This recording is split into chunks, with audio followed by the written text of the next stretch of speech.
So I'm here at the Palace Theatre on the stage with the cast of Rain Man. We've got Ed Speleers, we've got Mairi, Barclay, and we've got Adam Lilley. So, saw you a few weeks ago in Windsor. How's the tour been going? It's been going very well, yeah. I think it's been an amazing reception sort of across the country so far. Yeah. There's a bit of pressure because you gave us such a lovely write-up, so we were here last night.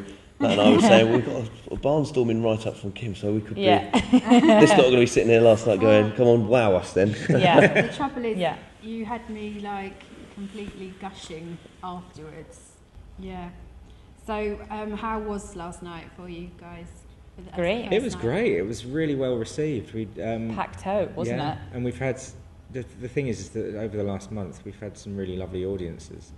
Really lovely. And the reception to the play has been fantastic, and last night was no exception. It was, they were immediately up on their feet at the end, and they seemed to really embrace the story. Sometimes at the end, I think they're so shocked by what they've just seen. When the lights go down, it takes a good 5 seconds before they start clapping. But last night, the applause just came straight away when the lights went down. So and everyone was just up on their feet, weren't they? And I think they were completely with us the whole way.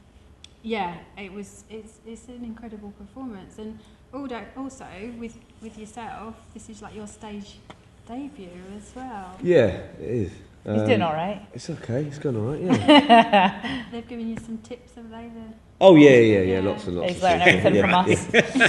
Yeah. I'm sure. No, I think we've got a very collaborative team. We've had that since day one, since we were in rehearsals. Everyone was sort of, I think, because we had such a short amount of time to rehearse, which I'm used to from TV and film. I think that's probably about the only advantage I was able to bring from TV and film, is that I'm used to having no rehearsal time. So 3 weeks was actually, that was a godsend to me. But learning lines though is a bit different, isn't it? For something like, TV, you've probably got to only retain the scene that you're doing. But with this, it's a whole. I guess it depends how you approach your work, but I think with TV and film, I try and know most of them before I get to a job. But this is different.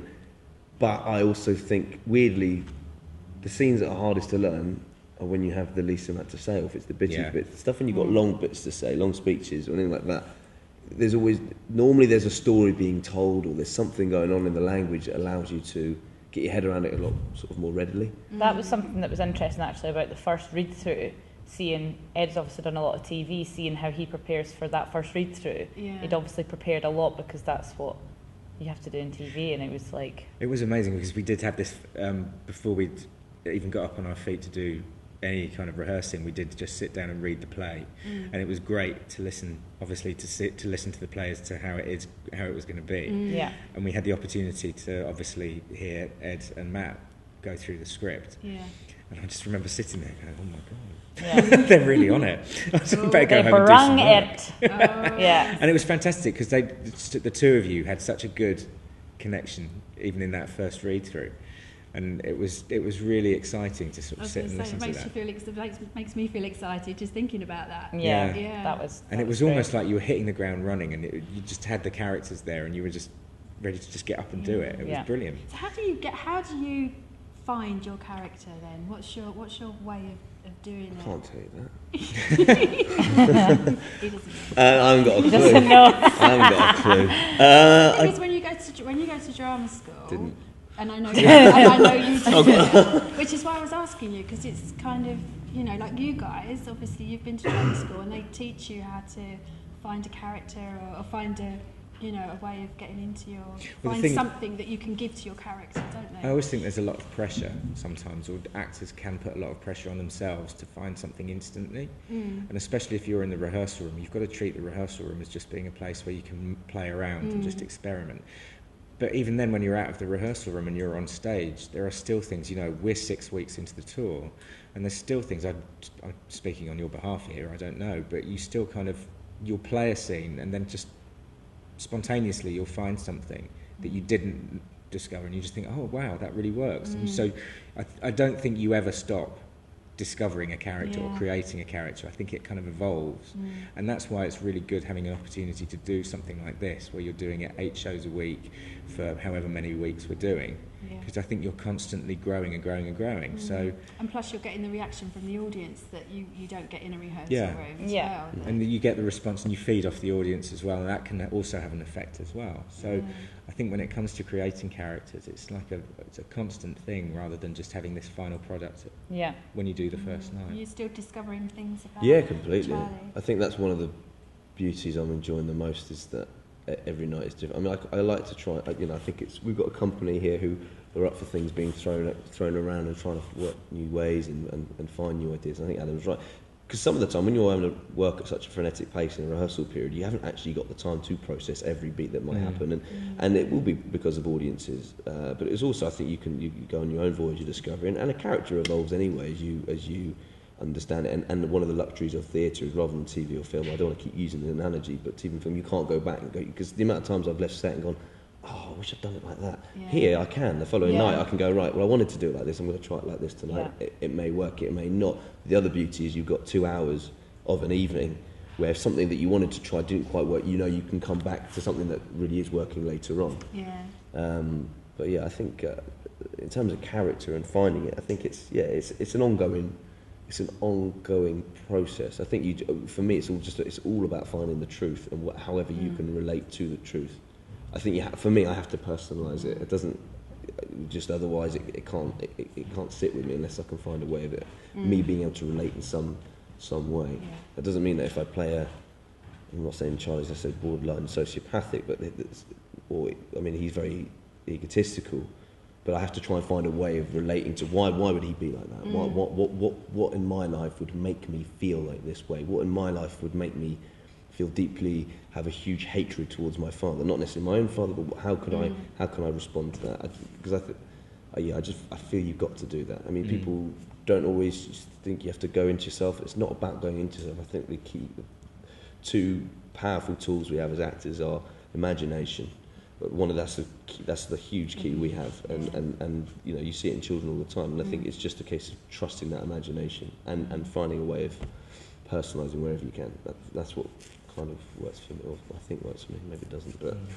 Well, you've got a really great cast, haven't you? And we were saying earlier about how some of the cast have to get involved with all the scene changes that go on. So tell us about how tricky that can be.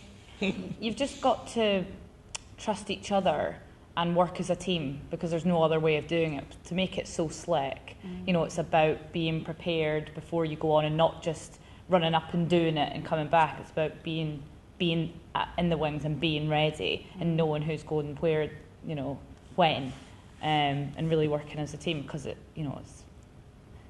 we've got to be careful, because it is dark and we're moving heavy bits of furniture. And so you're changing. Your spaces are changing. I mean, you've been in 5 different theatres now, and the backstage spaces varied from like Milton Keynes, which is like an airline hangar, to places like here and Windsor and Eastbourne. Exactly. So the order of thing changes every week, which is amazing. But that's why we've got to club together as a company and help each other. It's kind of like choreography backstage, because you are having to work around each other, and then. And think about your own performances at the same time, which is what I find. Exactly. That's what I find so sort of I'm in awe of more than anything, is the fact that you guys are having to do all of that, and yet still you're doing it just before you're then coming onto a scene where you have to be completely in that character and be sort of nice and composed. When knowing that there, it's like that analogy of swans or ducks, isn't it? Everyone's graceful along the water underneath. Exactly. You just had a chair land on your foot or something. You have to come on and do your bit. But it is choreography, and I think as the show goes on and as we tour more, it becomes slicker, doesn't it? Yeah, and you have to be confident with it. You have to move the set, with. Yeah. You can't just come on and move it and not be doing anything. If you are going to be going on as that character, then use that moment to sort of transition. And you do it really well. Yeah. So I think the play is very true to the film. Would you say that? I think that the play is a lot more factual. For an audience's perspective, I think it's more educational about autism, and I think that's fantastic. I think we're touring the country and people are learning about autism. Yes. Whereas in the film, I feel that there wasn't much of the education. I know what you mean. I think it's more factual, which is fantastic, because if that's what we want to do, if we want to move people and, you know, teach them about what it is to have a family member that is autistic, or I think most of us know somebody who's autistic. Yeah. Actually, tell us why people should come and see Rayman.